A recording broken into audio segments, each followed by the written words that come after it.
कुछ ऐसे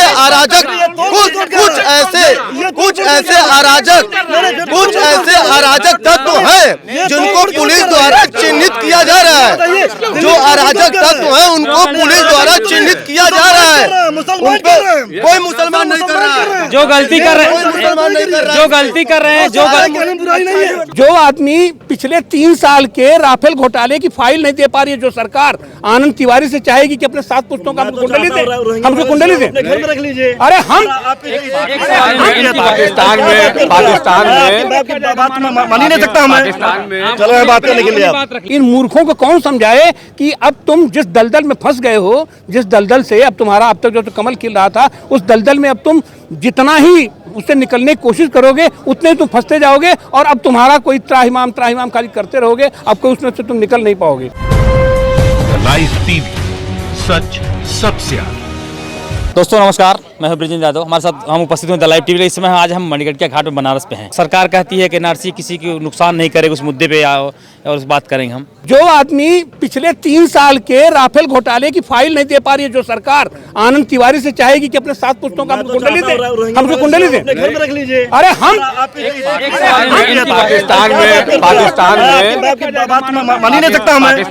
चलो बात करने के लिए बात रख लीजिए, आप क्या कहना चाहते हैं? भाई मैं तो साहब कहता हूँ कि एनआरसी और जो कैब से भाई कैब पे भी दिक्कतें क्या है ये बताइए।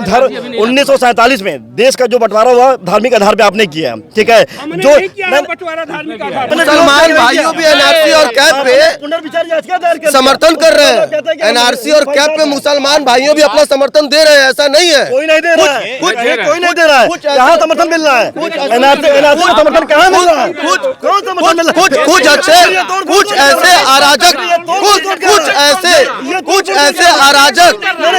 ऐसे अराजक तत्व हैं जिनको पुलिस द्वारा चिन्हित किया जा रहा है। जो अराजक तत्व हैं उनको पुलिस द्वारा चिन्हित किया जा रहा है। उन पे कोई मुसलमान नहीं कर रहा है। जो गलती कर रहे हैं, मैं अपनी राय बताता हूँ कि जिस हिसाब से राम मंदिर जब बना, राम मंदिर के पक्ष में जब फैसला आया, क्या कोई भी मुसलमान जिसको लोग कुछ कह रहे हैं, यहाँ की जनता ने जो मुसलमान जिनको लोग कह रहे हैं, क्या किसी मुसलमान ने आवाज उठाई? नहीं उठाई। सारे मुसलमान पक्षों ने उनका सम्मान दिल से किया। कहीं भी आपको सुनने में आया कहीं कोई दंगा हुआ, कहीं कोई ईंट चला, कहीं कोई पत्थर चला, आपको कहीं भी सुनने में आया?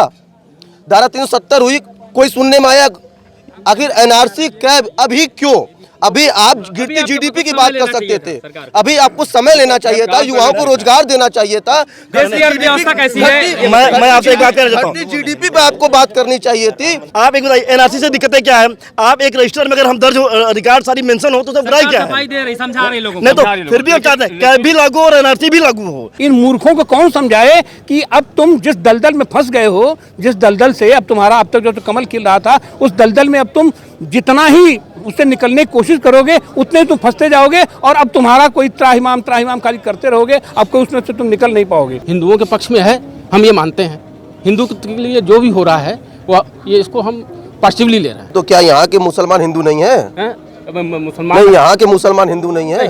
भारतीय है, भारतीय नहीं है, भारतीय है, भारतीय है ना, भारतीय है, ये भारतीय है। बिल्कुल। मुस्लिम करे तो कोई दिक्कत नहीं है, कोई बोल नहीं सकता, नाम नहीं ले सकता है। अगर हम विरोध करें तो बुराई है। सुनिए बात जो है भारतीयता की बात, जो हिंदू की बात आपने किया कि हिंदू बना रह जा रहे हैं, हम लोग हिंदू नहीं हैं।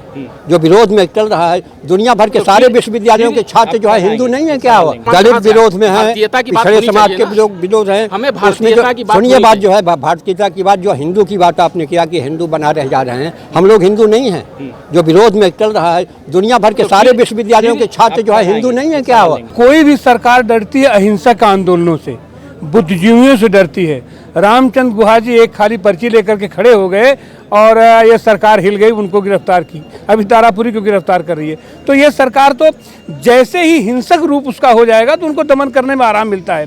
तो इसलिए हमारे अहिंसक आंदोलन को भी, शांतिपूर्ण आंदोलन को भी वो अपने हिसाब से ट्विस्ट करके अपने लोगों को भेज करके उसको हिंसक बनाने की कोशिश करते हैं। अब जैसे कल ही जो बनारस में हुआ है, बजट डीएम हुआ है और कहाँ हुआ है, तो ये लोग आपस में ही ऐसा करके अपने ही लोगों को भेज करके ये लोग उसको हिंसक रूप देते हैं। लेकिन अब हिंदुस्तान की जनता और ख़ास करके हमारे सारे विश्वविद्यालय, हमारे सारे छात्र संघ, हमारे सारे बच्चे उतर गए हैं, मैदान में आ गए हैं। और जब शिक्षित समुदाय जब आता है मैदान में ना, तो वो जानता है रणनीति क्या है, लड़ा कैसे जाता है, बौद्धिकी कहाँ से जाएगी, कहाँ से हम बातों को रखेंगे। इलेक्ट्रॉनिक मीडिया, प्रिंट मीडिया पर इन्होंने कब्जा कर रखा है। सोशल मीडिया जिसको कि इन लोगों ने हथियार बना करके सत्ता में आए थे अपने पेड वर्कर रख करके, अब आज की तारीख में उनके यहाँ पेड वर्कर भी काम करने के लिए तैयार नहीं हो रहा है, क्योंकि उसके भी तो दिमाग में कुछ बातें घुस रही हैं ना कि उससे सही क्या है। तो अब ये उसको बुरी तरीके से उसको क्रश करने के लिए उनके पास यही है कि अपना इंटरनेट सेवाएं आप बंद कर दीजिए, लेकिन इससे मामला दबने वाला नहीं है। जो मोदी मीडिया ही कही जाती है, चाहे वह इलेक्ट्रॉनिक मीडिया हो, चाहे वह प्रिंट मीडिया हो, सब वही भाषा बोलते हैं, बल्कि उनसे 2-4 हाथ आगे बढ़ा चढ़ा के वह बात बोलते हैं जो कि वहाँ से कहा जा रहा है। उसको एक कलर देते हैं, एक धार्मिक रंग देते हैं उसको, और चुनावी मुद्दे के रूप में किया जा रहा है, जबकि यह अंतर्राष्ट्रीय समस्या बन गई है। ये जो जामिया में घटना घटी, जिस प्रकार से ब्रूटली माने उनका वो किया गया, उसको केवल पूरे देश में ही नहीं, साउथ इंडिया से लेकर जितने जगहों के विश्वविद्यालय थे सब में उसका रिएक्शन हुआ। ऑक्सफोर्ड जैसे विश्वविद्यालय लंदन के जो है, और वो एक और है, उन दोनों विश्वविद्यालयों में इसका हुआ है। रोजगार पे कोई बात नहीं हो रही है, महंगाई पे कोई बात नहीं हो रही है, घटती जीडीपी पे कोई बात नहीं हो रही है। इस वक्त एनआरसी लाने की क्या जरूरत थी? मैं पूछना चाहता हूँ, इस वक्त एनआरसी कैब ला के क्या जरूरत है? कोई जरूरत थी एनआरसी कैब की? आप इन मुद्दों पर क्यों नहीं बात करते हैं? इस सरकार, यह जो भ्रष्ट है ना, ये जो बिच्छू है ना, ये बिच्छू अपने विनाश का बीज अपने पेट में ही उसके पेट में ही रहता है। तो ये बिच्छू तो मरने वाला है, और उसका पेट फाड़ के इन्हीं के लोग मारेंगे उनको। और हम लोग भी देख रहे हैं, पूरा देश देख रहा है, और राष्ट्रव्यापी अब तो हो गया है, देशव्यापी नहीं, अब तो मामला अंतर्राष्ट्रीय हो गया है। अभी भी वो जो अब तो मामला अंतर्राष्ट्रीय, दूसरे देशों के गृह मामले में आप कौन होते हैं हस्तक्षेप करने वाले? जिन नागरिकों ने चुन करके इस सरकार को चुना है, उन्हीं नागरिकों के खिलाफ, उनके विद्रोह के खिलाफ आप उन्हें कह रहे हैं कि तो दंगाई है, अपराधी है, और उन्हीं के बीच में इनके लोग खुड़े हुए हैं जो जहाँ यहाँ आग लग रही है, जहाँ जहाँ तोड़ा फोड़ा जा रहा है, इनके लोग उसके भीतर घुसे हुए हैं, वही लोग कर रहे हैं। अब राष्ट्रवाद के नाम पर हो सकता है पाकिस्तान से भी थोड़ा सा अपना दो हाथ करें, क्योंकि पाकिस्तान को भी ज़रूरत है, इमरान खान को भी ज़रूरत है, और इनको भी ज़रूरत है। तो ये सब मिली जुली धींगा मस्ती होगी, लेकिन अब हिंदुस्तान का नागरिक ये सब जान गए हैं।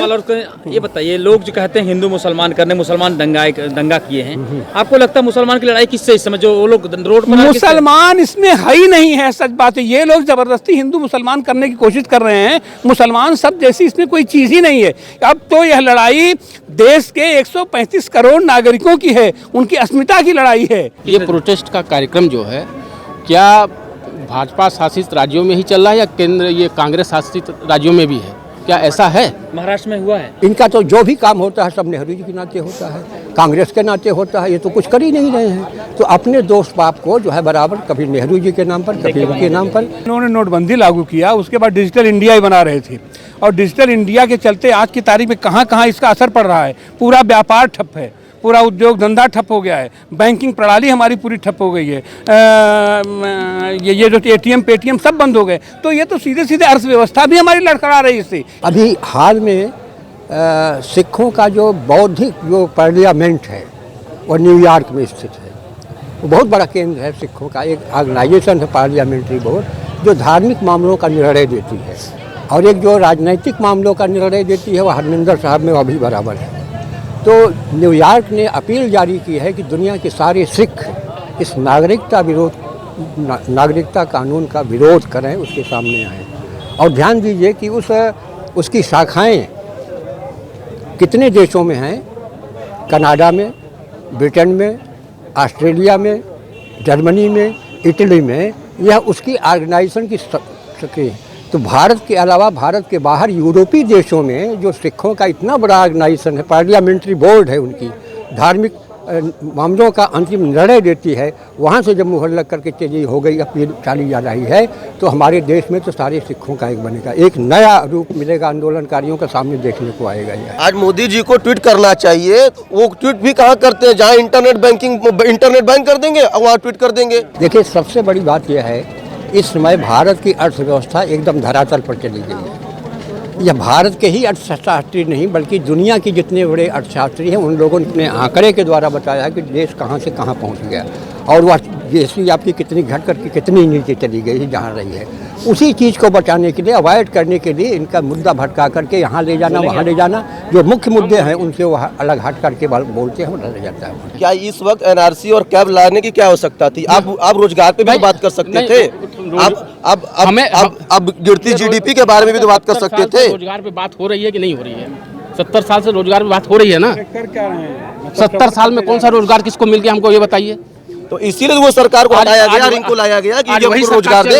अगर सरकार इसीलिए हटाया गया, रोजगार के बारे में किसी ने बात आखिर किया? 70 साल में पहली बार इनको 70 साल क्यों में हटाया गया? रोजगार के बारे में क्यों नहीं बात की गई? जितना ज़्यादा दबाया जा रहा है, जितना ज़्यादा उसे मुद्दे को भटकाया जा रहा है, वो उतना ही ज़्यादा विरोध सामने आ रहा है।